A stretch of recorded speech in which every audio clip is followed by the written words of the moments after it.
ഇപ്പോൾ ആരോഗ്യമന്ത്രി വീണ ജോർജ് മാധ്യമങ്ങളെ കാണുന്നു. അതിലേക്ക് തത്സമയം. സെക്കൻഡറി ഇൻഫെക്ഷൻ ഉണ്ടാകുന്നതായിട്ട് കാണുന്നുണ്ട്. സെക്കൻഡറി ഇൻഫെക്ഷൻ ഉണ്ടാകുന്നതിന്റെ ഒരു കാരണം ഇതിന്റെ ഒരു ഇൻഫെക്ഷൻ അല്ല ഇൻഫെക്ഷ്യസ് ആയിട്ടുള്ള ഒരു സമയം എന്ന് പറയുന്നത് 6 ആഴ്ച വരെയാണ് പരമാവധി. ഒരു രോഗബാധിതരായിട്ടുള്ള വ്യക്തികൾ 6 ആഴ്ച വരെ ആരോഗ്യ വകുപ്പിന്റെ നിർദ്ദേശപ്രകാരം വീട്ടിൽ നിന്ന് പുറത്തിറങ്ങാതെ അല്ലെങ്കിൽ അത് ഈ രോഗം മറ്റുള്ളവർക്ക് പകരാതെ അവർ ആയിരിക്കണം എന്നുള്ളത് പ്രത്യേകമായിട്ട് ശ്രദ്ധിക്കേണ്ടതായിട്ടുണ്ട്. സെക്കൻഡറി ഇൻഫെക്ഷൻസ് ചിലയിടത്ത് റിപ്പോർട്ട് ചെയ്യുന്നതായിട്ട് കാണുന്നുണ്ട്. അതുകൊണ്ട് ആരോഗ്യ വകുപ്പിനെ സംബന്ധിച്ചിടത്തോളം നമ്മൾ ഈ ഹെപ്പറ്റൈറ്റിസ് എയുമായി ബന്ധപ്പെട്ട് ട്രീറ്റ്മെന്റും അതോടൊപ്പം തന്നെ ഈ ഔട്ട്ബ്രേക്ക് കൂടുതലായിട്ടുള്ള ഇടങ്ങളിലേക്ക് അല്ലെങ്കിൽ അത് കൂടുതൽ കേസുകൾ ഉണ്ടാകാതിരിക്കുന്നതിന് വേണ്ടിയിട്ടുള്ള ബോധവൽക്കരണ പ്രവർത്തനങ്ങൾ നടത്തുന്നുണ്ട്. അതുപോലെ പനി സർവേകൾ നടത്തുന്നുണ്ട്.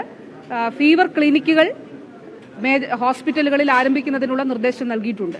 ഇപ്പോൾ പനിയുടെ എണ്ണം നമ്മൾ നോക്കുമ്പോൾ 2022, 23 കുറവാണ്. ജനുവരി മുതൽ ഇപ്പോൾ മെയ് 16 വരെയുള്ള ഇന്നലെ വരെയുള്ള ഒരു കണക്കെടുക്കുമ്പോൾ ഫീവർ കേസസ് നോക്കുമ്പോൾ അതിൽ കുറവാണ് കാണുന്നത്. പക്ഷേ ഈ രീതിയിൽ ഡെങ്കിപ്പനി, ലെപ്റ്റോ അതോടൊപ്പം മറ്റ് തരത്തിലുള്ള പകർച്ചവ്യാധികൾ വരാതിരിക്കുന്നതിന് വേണ്ടിയിട്ടുള്ള പ്രത്യേകമായിട്ടുള്ള ജാഗ്രത ഉണ്ടാകേണ്ടതാണ് എന്നുള്ളതാണ്. ഈ 18ഉം 19ഉം നാളെയും മറ്റന്നാളും ശുചീകരണ പ്രവർത്തനങ്ങൾ വീടും പരിസരവും നമ്മൾ വൃത്തിയായിട്ട് സൂക്ഷിക്കണം. ഈ കൊതുകുകൾ വളരുന്നതിന് വേണ്ടിയിട്ടുള്ള എല്ലാ സാഹചര്യങ്ങളും ഒഴിവാക്കുന്നതിന് വേണ്ടിയിട്ടുള്ള ഇടപെടലുകൾ ഉണ്ടാകണം.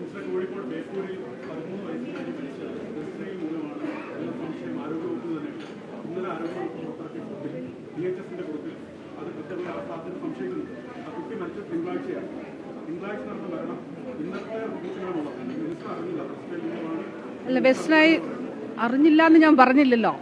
കൺഫേംഡ് ഡെത്ത് വെസ്റ്റ്നൈൽ മൂലമാണെന്ന് ആ കുഞ്ഞിൻ്റെതുമില്ല. അവർ സാമ്പിൾ പൂനെയിലേക്ക് അയച്ചിട്ടേ ഉള്ളൂ. അവിടെ നിന്നാണ് കൺഫർമേഷൻ വരേണ്ടത്. അപ്പോൾ ആ കൺഫർമേഷൻ വന്നു കഴിഞ്ഞാൽ അത് പരിശോധനാ ഫലം വന്നാൽ മാത്രമേ വെസ്റ്റ്നൈൽ ആണെന്ന് പറയാനായിട്ട് കഴിയുകയുള്ളൂ. അതാണ് ഞാൻ പറഞ്ഞത്. ഞാൻ പറഞ്ഞത് എൻ്റെ വാക്കുകൾ ഒന്നുകൂടെ ശ്രദ്ധിച്ചാൽ മനസ്സിലാകും. കൺഫേംഡ് കേസസ് 10 ആ 10ൽ ഡെത്ത് ഇല്ല, കൺഫേംഡ് ഡെത്ത് ഇല്ല എന്നാണ് പറഞ്ഞത്. ആ കുഞ്ഞിന്റെ സാമ്പിൾ വരാനിരിക്കുന്നതേ ഉള്ളൂ, പരിശോധനാ ഫലം വരാനിരിക്കുന്നതേ ഉള്ളൂ.